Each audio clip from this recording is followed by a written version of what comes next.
नमस्कार, आपने देखना शुरू कर दिया है द एंगल और मैं हूं आपके साथ छवि अवस्थी। चलिए सबसे पहले नजर डालते हैं आज की सुर्खियों पर।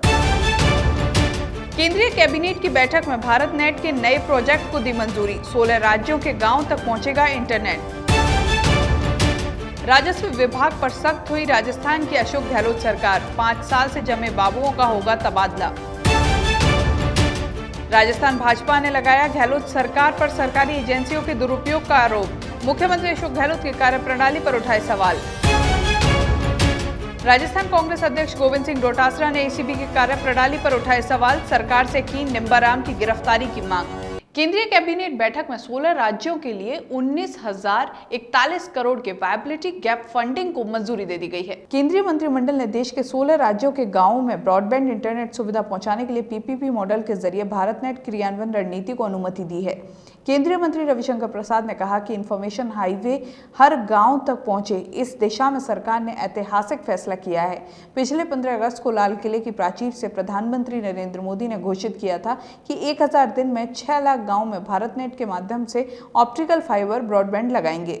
चलिए बात राहुल गांधी की करें तो राहुल गांधी ने एक बार फिर से केंद्र सरकार पर पेट्रोल और डीजल को लेकर निशाना साधा है। उन्होंने ट्वीट किया कि सार्वजनिक परिवहन सेवा के लिए लंबी असुविधाजनक कतारों की वजह सिर्फ कोविड प्रतिबंध नहीं है। असली वजह जानने के लिए अपने शहर में पेट्रोल डीजल के दाम देखें। कांग्रेस पिछले कुछ महीने से सरकार पर लगातार आरोप लगा रही है कि वह पेट्रोल डीजल पर उत्पाद शुल्क बढ़ाकर हर साल लाखों रुपए कमा रही है, लेकिन कोविड संकट के समय आम लोगों को आर्थिक मदद देने के लिए कदम नहीं उठा रही है। जम्मू कश्मीर के कुलगाम जिले के चिम्मर इलाके में सुरक्षा बलों और आतंकियों के बीच मुठभेड़ हो गई। इस मुठभेड़ में सुरक्षा बलों द्वारा 2 आतंकियों को मार गिराया है। इसके साथ ही पूरे इलाके की घेराबंदी कर दी गई और तलाशी अभियान को तेज कर दिया गया है। सुरक्षा बलों को इलाके में आतंकियों की मौजूदगी की सूचना मिली थी, जिसके बाद घेराबंदी कर तलाश अभियान शुरू कर दिया गया। इसी दौरान आतंकियों ने फायरिंग शुरू कर दी, जिसके बाद मुठभेड़ शुरू हो गई। सेना को इस बात की भी आशंका है कि इलाके में और भी आतंकी हो सकते हैं, इसलिए पूरी सावधानी के साथ इस ऑपरेशन को अंजाम दिया जा रहा है। सुप्रीम कोर्ट ने कोरोना वायरस से मरने वालों के परिवारों को मुआवजा देने के लिए एक बड़ा फैसला सुनाया है। कोर्ट ने केंद्र सरकार को आदेश दिया है कि केंद्र कोविड से मरने वालों के परिवारों को मुआवजा दे। कोर्ट ने कहा कि केंद्र मुआवजा राशि तय कर 6 हफ्तों के भीतर राज्य सरकारों को निर्देश दे। साथ ही केंद्र को निर्देश दिया कि मृत्यु प्रमाण पत्र पाने की प्रक्रिया को भी सरल किया जाए। सुप्रीम कोर्ट ने एक अहम फैसला सुनाते हुए आदेश दिया कि जिनकी मृत्यु कोरोना के कारण हुई है, केंद्र सरकार उनके परिवारों को मुआवजा दे। हालांकि यह मुआवजा कितना होना चाहिए, ये खुद सरकार को तय करना है।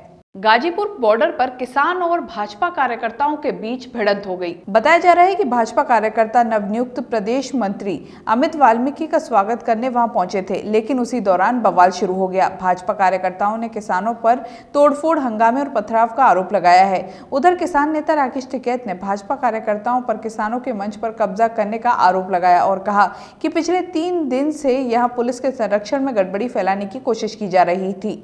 चलिए बात करते हैं राजस्थान के राजस्व विभाग की। तो राजस्थान के राजस्व विभाग में लंबे समय से एक ही जगह जमे हुए बाबुओं के लिए एक बुरी खबर है। गहलोत सरकार ने लंबे समय से एक ही सीट पर जमे बाबुओं को सीट से हिलाने की कवायद शुरू कर दी है। राजस्व विभाग की ओर से जारी आदेश के अनुसार जिला कलेक्टर और संभागीय आयुक्त के निजी स्टाफ में शामिल ऐसे कर्मचारी जो 5 वर्ष से एक ही स्थान पर कार्यरत हैं, उनका तबादला करने के लिए निर्देश दिए हैं।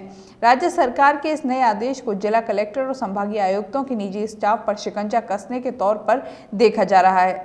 राजस्व विभाग के प्रमुख शासन सचिव आनंद कुमार ने सभी जिला कलेक्टर्स एवं संभागीय आयुक्तों को ऐसे कार्मिकों के तबादला करने के आदेश दिए हैं।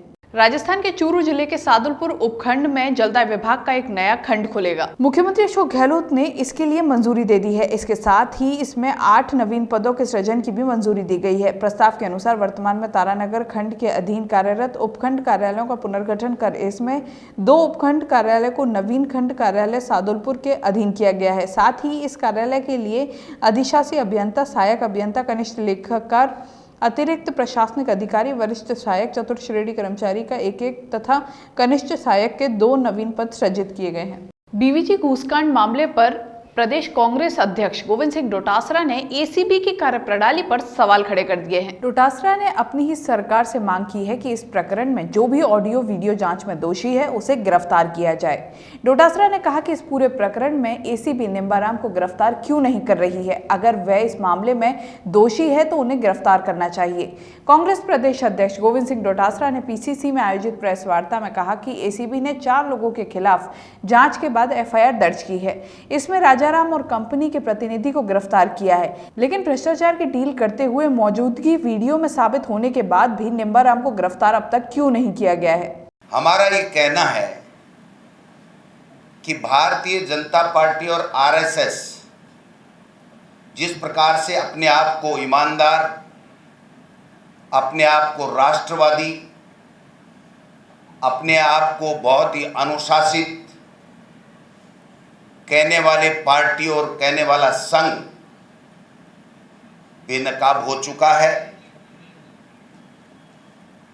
वो जो ऑडियो है, जो वीडियो है, उसकी प्रामाणिकता एसीबी ने राजस्थान से एफएसएल की जांच कराई है और दूसरी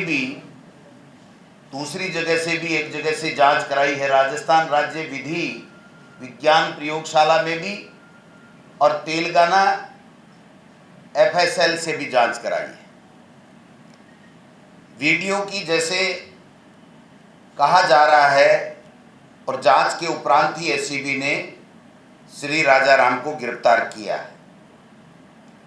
मेरा यह सवाल है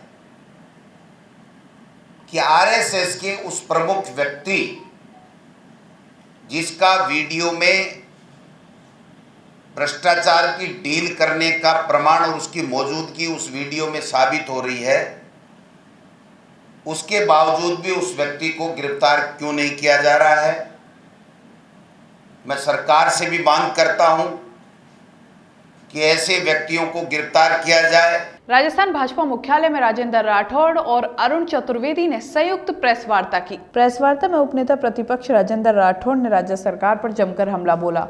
उन्होंने राज्य सरकार को अंधेर नगरी चौपट राजा की संज्ञा देते हुए कहा कि सरकारी एजेंसियों का बहुत गलत इस्तेमाल हो रहा है। ऐसा पहली बार नहीं हो रहा, बल्कि ये तो कांग्रेस की फितरत है।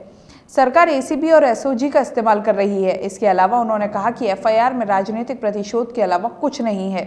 उन्होंने दिल्ली में बैठे आकाओं को खुश करने के लिए ऐसे संगठन पर प्रहार किया है। इसके साथ ही उन्होंने नसीहत देते हुए कहा कि कुछ प्रयास किया गया है और ये सौदा महंगा पड़ेगा। हम सदन से सड़क तक अन्याय के खिलाफ बिगुल बजा देंगे।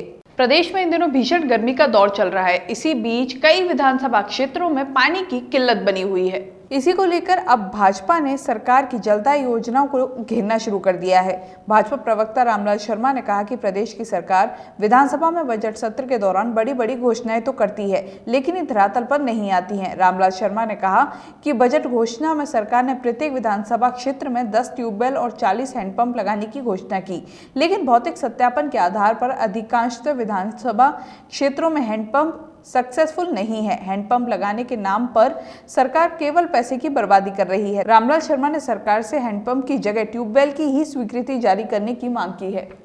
निलंबित जयपुर ग्रेटर मेयर सौम्या गुर्जर के पति राजाराम गुर्जर और ओम प्रकाश सप्रे को आज एसीबी ने कोर्ट में पेश किया। मामला बीवीजी घोटाले से जुड़ा हुआ है। एसीबी ने दोनों आरोपियों से पूछताछ के लिए कोर्ट से कम 3 दिन की रिमांड मांगी है, जिस पर कोर्ट ने आरोपियों को 2 जुलाई तक रिमांड लेने की मंजूरी दे दी है। अब दोनों 2 जुलाई तक एसीबी के रिमांड पर रहेंगे। सीकर के दाता रामगढ़ में एक ऐसा परिवार है जहां 4 डॉक्टर सहित 8 नर्सिंग कर्मी हैं। ये परिवार है डॉक्टर आरके जांगीर का। डॉक्टर दुनिया के सबसे कठिन पेशे में से एक माना जाता है। कठिन परिश्रम और सालों की तपस्या के बाद डॉक्टर बनते हैं।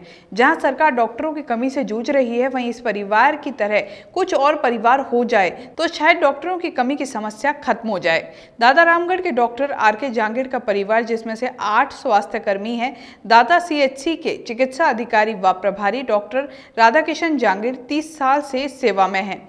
वहीं डॉक्टर जांगीर के मझले भाई घनश्याम जांगीर सहायक आचार्य nursing SP medical college Bikaner व छोटे भाई Mukesh Kumar nursing officer railway hospital Jhansi Uttar Pradesh में कार्यरत हैं। वहीं डॉक्टर आरके जांगीर के पुत्र पुत्री पत्नी और भतीजे भी डॉक्टर हैं। डॉक्टर आरके जांगीर ने सभी को मास्क लगाने और कोरोना गाइडलाइन का पालन करने के लिए कहा है। इस बुलेटिन में बस इतना ही। अगर आपको ये वीडियो पसंद आया है तो हमारे चैनल को सब्सक्राइब करना ना भूलें। नमस्कार।